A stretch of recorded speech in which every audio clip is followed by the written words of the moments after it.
Agora eu vou falar do Mike Mendes e do Dorian Yates. E eu citei esses dois caras ao mesmo tempo porque a filosofia de treino deles é basicamente a mesma. A ideia é o seguinte, é botar a intensidade no máximo que você puder. Ou seja, o que é intensidade? É você levar o músculo de fato até a falha. O que é falha? É você tentar, mas tentar de verdade, se espremer e não conseguir fazer o exercício. Ou seja, você só para de fazer quando você não aguenta. Inclusive, tanto um como o outro, às vezes estimulava a pessoa a chegar à falha excêntrica. O que é a falha excêntrica? Por exemplo, você está no supino. Você não consegue mais subir o peso. Mas se alguém te ajudar, você consegue terminar a subida e controlar a descida. Inclusive, o Mike Mendes, mais especificamente, ele gostava até de trabalhar a falha, ou tentar pelo menos, estimular a questão isocinética. Como assim? Quando ele não conseguia mais completar o movimento, você tentar travar, segurar. Aí, se você for bem raçudo, você segurar até não aguentar mais e começar a descer lentamente, e aí alguém te ajudava a completar, e a descida você segurava. Já pensou você conseguir 3 falhas em uma série só? Enfim, nome de treinamento, já que a intensidade foi aumentada, era muito mais baixo. A saber, tanto um como o outro ficava aí em torno de 4 a 6 séries até a falha por semana. Sim. Mais nada. Quando as pessoas vêm treinar comigo, fazemos 5 ou 6 séries para as pernas e eu pergunto a elas, vocês querem fazer mais? E quando elas conseguem respirar de novo, dizem, não, sempre. Quando se fala de séries até a falha, tanto o Mike Mendes quanto o Dorian Yates faziam a mesma quantidade. Acontece que o Dorian Yates, ele tinha o costume de fazer sempre uma série que não servia assim pra muita coisa, era só pra dar uma aquecida, uma preparada no corpo pra uma série. E você pode estar se perguntando, mas cara, o que esses caras ganharam? Bem, o Dorian Yates fez 6 vezes o Mr. Olympia. E o Mike Mendes, ele simplesmente teve o físico considerado pelos próprios juízes do Mr. Olympia. Ele foi o único cara a conseguir uma nota perfeita no fisiculturismo. Não somente no Mr. Olympia, mas no Mr. Universe. E se você acha que isso é sorte, bem, ele não somente conseguiu 2 vezes, mas ele conseguiu em 2 anos consecutivos, 1978 e 1979. E ele tinha isso como meta, entendeu? Antes dele ter essa nota, ele colocou isso como meta. Eu quero tirar uma nota perfeita, ser o primeiro fisiculturista da história a tirar uma nota perfeita. Ele não somente foi o primeiro, ele foi o primeiro e único. E quando aconteceu outra vez, foi ele mesmo. 1978 no Mr. Universe e 1979 no Mr. Olympia.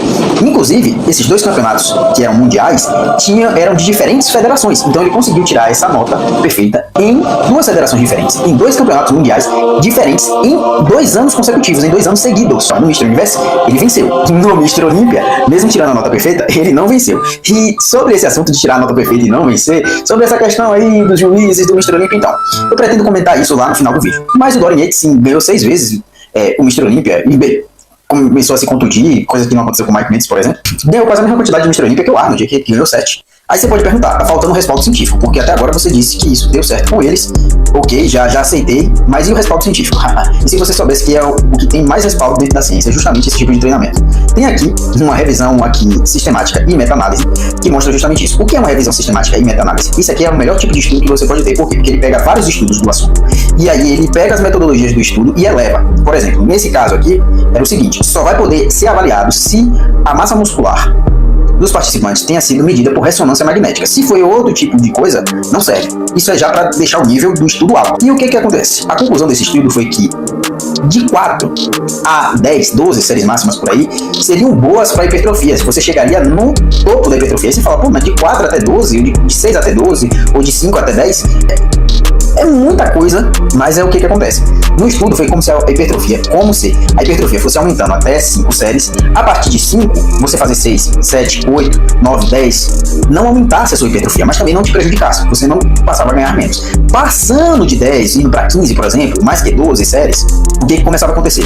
O cara começava a ganhar massa muscular, mas menos do que estava ganhando com 5, com 6, com 7, com 8 e com 9.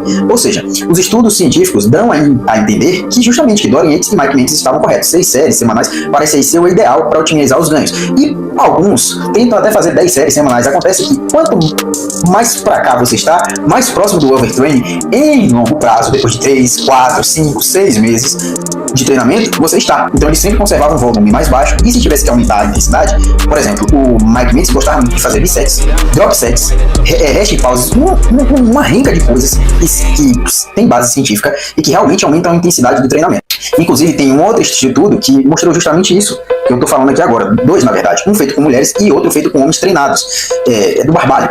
O que foi feito com homens treinados, que chegou aos mesmos resultados aí das mulheres, os caras eram treinados de fato, porque tem muita gente que critica esse negócio de treinado, mas vem cá, você consegue fazer levantamento de terra com o dobro da sua massa corpórea, bem, eu consigo até com mais do que isso e consigo para fazer bem mais do que uma repetição. Talvez eu deixei no final do vídeo, porque eu já mostrei esse vídeo aqui, mas não é algo que você vê todo dia. Inclusive, no final do estudo, tinha cara fazendo supino por 120 quilos. Então, os caras estão treinadinhos. Pra você tá bom?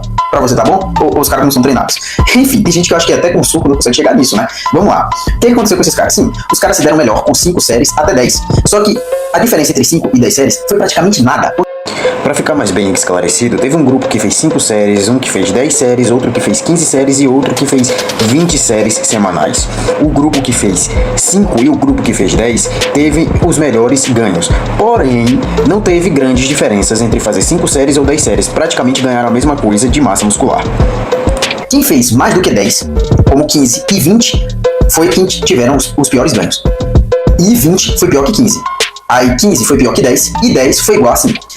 O que acontece é que nos primeiros meses, porque o estudo foi 6 meses, 24 semanas, nos primeiros meses, olha só o que aconteceu. Nos primeiros meses, o ganho de massa muscular foi praticamente bom para todos os grupos.